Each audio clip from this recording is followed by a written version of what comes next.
सत्संग योग से पाठ श्रवण किए। पाठ के कर्मणानुसार अभी का विषय है आत्मा और परमात्मा।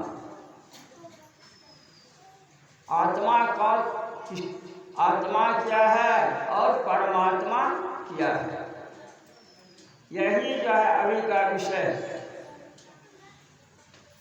और गंभीर विषय। वास्तव में हम लोग जो यह परमात्मा शब्द बोलते हैं, जिसको भगवान भी कहते हैं, ईश्वर कहते हैं, परमेश्वर कहते हैं, सर्वाधार कहते हैं, अनेक नाम उसका हम लोग लेते हैं। वास्तव में यह है क्या, जिसको भगवान कहते हैं,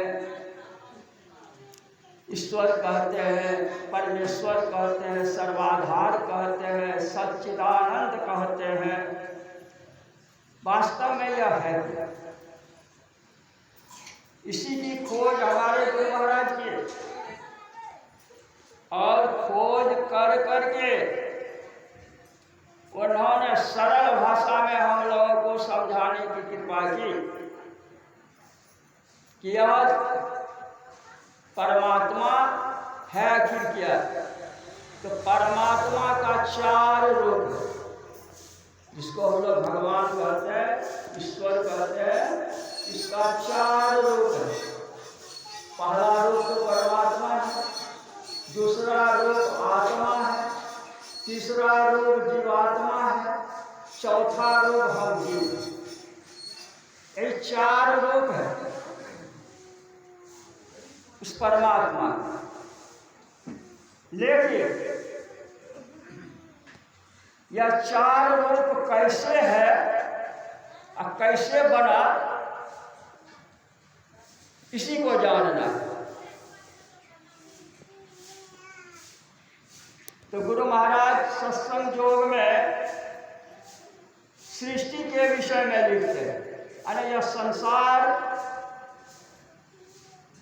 कैसे बना है उसके विषय में लिखते हैं कि सबसे पहले जिसको हम परमात्मा कहते हैं, उसमें मौज हुआ। मौज होते ही उसमें कंप हो गए, और कंप से क्या निकला?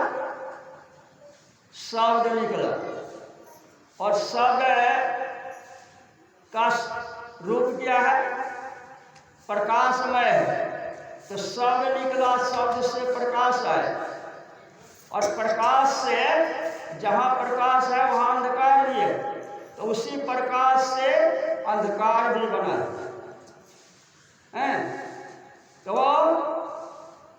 परमात्मा से शब्द, शब्द से प्रकाश, और प्रकाश से अंधकार, ये 4 रूप हम लोगों के सामने है। इसी को जो है गुरु महाराज सिद्ध किए हैं। अब आइए, ये परमात्मा तो परमात्मा ही है, जो सर्वव्यापक है, सब जगह है, जो अवर्णनीय है। उनसे जो शब्द निकला, यही शब्द जो है आत्मा का रूप। उससे जो शब्द निकला, वही परमात्मा से जो शब्द निकला, वही आत्मा का रूप।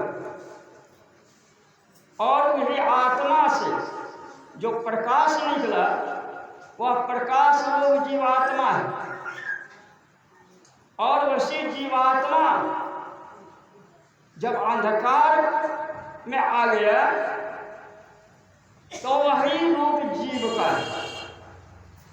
अभी हम सब कहाँ हैं? अंधकार मंडल में।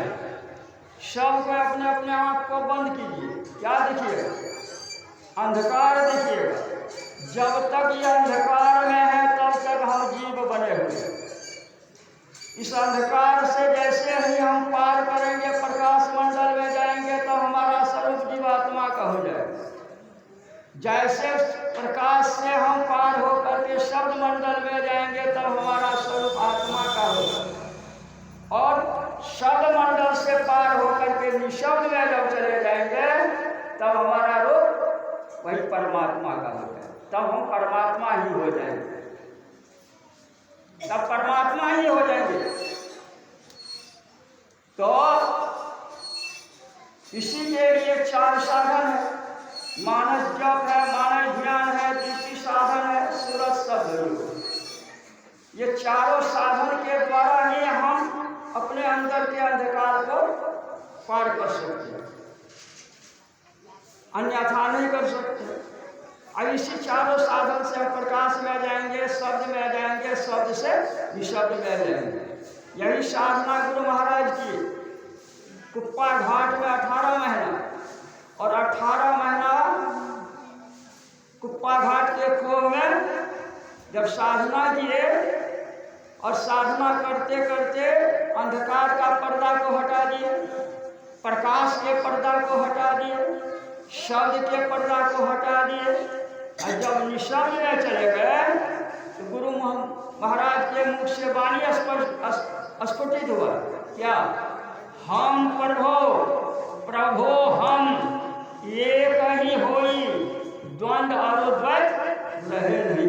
गाते हैं, हे प्रभो जो आप हैं वह मैं हूँ, और जो मैं हूँ वह आप हैं, हम में आप में अब कोई भेद नहीं रहा। तो गुरु महाराज सिद्ध कर दिए, जब वहां जाने के बाद तब गुरु महाराज सिद्ध कर दिए और बोले जो हम और आप में कोई भेद नहीं है, तो हम कौन हैं? हम कौन हैं? हम जीव हैं, जीवात्मा है, आत्मा है। हम जीव हैं, जीवात्मा है, आत्मा है। किसी को पार कर गए तो कहते प्रभु हम जो आप है वही हम हैं। यह जीवात्मा ही कौन बन गया? परमात्मा बन गया। वहां जाने के बाद परमात्मा में मिल गए, परमात्मा हो गए, कहने का भाव। इसीलिए गुरु महाराज सत्संग योग के पारा संख्या 17 में पढ़िए, वह खुलासा करते हुए कहते हैं परम प्रभु का निज स्वरूप आत्म तत्व ही है, इनके अलावे जितने भी तत्व हैं सब के सब अनात्म तत्व है। गुरु महाराज सत्संग योग में लिखते हैं, क्या लिखते हैं? परम प्रभु अरे परमात्मा का निज स्वरूप आत्म तत्व ही है, और इसके अलावे जितने भी तत्व हैं सब के सब अनात्म है। अनात्म मतलब नाशवान है। एक ही तत्व जो है यह आत्मा ही परमात्मा है। जब गुरु महाराज सिद्ध कर रहे हैं, गुरु महाराज जब सिद्ध कर दिए तो इसी चीज को हम लोगों को समझाने के लिए स्तुति विनती पाठ जो करते हैं, सिद्धांत पढ़ते हैं, परिभाषा को पढ़ते हैं, उसमें समझाने की कृपा की। हम लोग रोज स्तुति विनती में परिभाषा को पढ़ते हैं, सिद्धांत को पढ़ते हैं। क्या पढ़ते हैं? जीवात्मा परमात्मा का अभिन्न अंश है। अभिन्न मतलब क्या होता है? अभिन्न माने क्या होता है? उससे अलग नहीं है। गुरु महाराज साक्षात कह रहे हैं जीवात्मा परमात्मा का अभिन्न अंश है, उससे अलग नहीं है। तो क्या साबित कर रहे हैं? ये आत्मा ही परमात्मा है। फिर एक जगह गुरु महाराज लिखते हैं कि यह जीव पर 3 पर्दा लगा हुआ है। कौन कौन? अंधकार का पर्दा, प्रकाश का पर्दा और शब्द का पर्दा।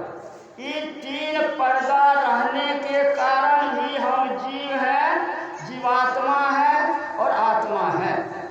घटतम प्रकाश को शब्द पट तरह जीव पर है छार है। गुरु महाराज कहते हैं जब तक यह अंधकार का पर्दा, प्रकाश का पर्दा, शब्द का पर्दा है तब तक हम जीव हैं, जीवात्मा है, आत्मा है। यह पर्दा हट गया तब हम कौन है? परमात्मा है। फिर गुरु महाराज इसको सिद्ध करने के लिए कहते हैं आत्मा परमात्मा का अंश है। कैसे अंश है? जस नभ को देखिए घट मठ परपंच जब मिटे नहीं, अंश कहना चाहिए। गाते हैं ना हम लोग, सब लोग कि नहीं गाते हैं? इससे कुछ हम लोग सीखे। क्या संकेत कर रहे हैं? गुरु महाराज हम लोग को दिखला रहे हैं कि जो अंश हम कैसे हो गए। हम जीव जो है ईश्वर, संत महात्मा लोग कहते हैं, गोस्वामी तुलसीदास जी कहते हैं, ईश्वर अंश जीव अविनाशी अचैतन अमर सहज सुख राशि। यह जीवात्मा क्या है? अविनाशी तत्व है, इसका नाश नहीं होता है। यह अविनाशी तत्व एक ही है, अविनाशी तत्व एक ही है, अविनाशी एक ही है। दो होगा तब द्वैत हो जाएगा, इसीलिए अविनाशी तत्व एक ही है। और परमात्मा अविनाशी भी नाशवान, परमात्मा भी अविनाशी है। जैसे परमात्मा अविनाशी और वैसे जीव अविनाशी, लेकिन फर्क क्या है? तो इस पर जो पर्दा पड़ा है इसी का फर्क है। तो गुरु महाराज कहते हैं जस नभ को देखिए घट मठ परपंच मिटे नहीं, अंश कहना चाहिए। तब तक हम उसका अंश है। कब तक? जब तक ये पर्दा पड़ा हुआ है, तभी तक हम उसका अंश है। कैसे? उपमा देते हैं आकाश का। आकाश को मान लीजिए थोड़े देर के लिए हम लोग परमात्मा मान लीजिए, थोड़े देर के लिए, थोड़े देर के लिए आकाश को हम मान लिए परमात्मा। और उस आकाश में पर्दा लगा दीजिए समुच्चा, तो आकाश का कै भाग में विभक्त हुआ? कै भाग में बटा? बोलिए, दो भाग में। एक ऊपर का आकाश हो गया और एक पर्दा के नीचे का आकाश हो गया। अब उसका नाम और रूप बदल गया। पर्दा के आकाश का नाम क्या हो गया? पटाकाश, उसका नाम है पटाकाश। और उस पर्दा के अंदर में छोटा छोटा घर बना दीजिए, मठ बना दीजिए। घर में भी आकाश है। अब मठ बनने के कारण उसका नाम और रूप बदल गया, उसका नाम क्या हो गया? मठाकाश। और उस घर के अंदर छोटा छोटा बर्तन रख दीजिए, घड़ा रख दीजिए। घड़ा में भी आकाश है। तो घड़ा में जो आकाश है उस घड़ा के आकाश का नाम और रूप बदल के क्या हो गया? घटाकाश। अब घटाकाश, मठाकाश, पटाकाश और महदाकाश, कै आकाश? चार आकाश हो गया। एक ही आकाश से हुआ कि अलग आकाश? एक ही आकाश से चार आकाश बना। घड़ा को फोड़ दीजिएगा, कहाँ जाएगा वो आकाश? मठाकाश में मिल जाएगा। घर को उजाड़ के फेंक दीजिए, वो आकाश कहाँ मिलेगा? पर्दा वाला आकाश में मिल जाएगा। अब पर्दा को उठा के हटा दीजिए, वो आकाश कहाँ मिलेगा? जहाँ से उसमें आवरण पड़ा था, फिर वहीं जाके मिल गया। वही हालत हम लोग के जीव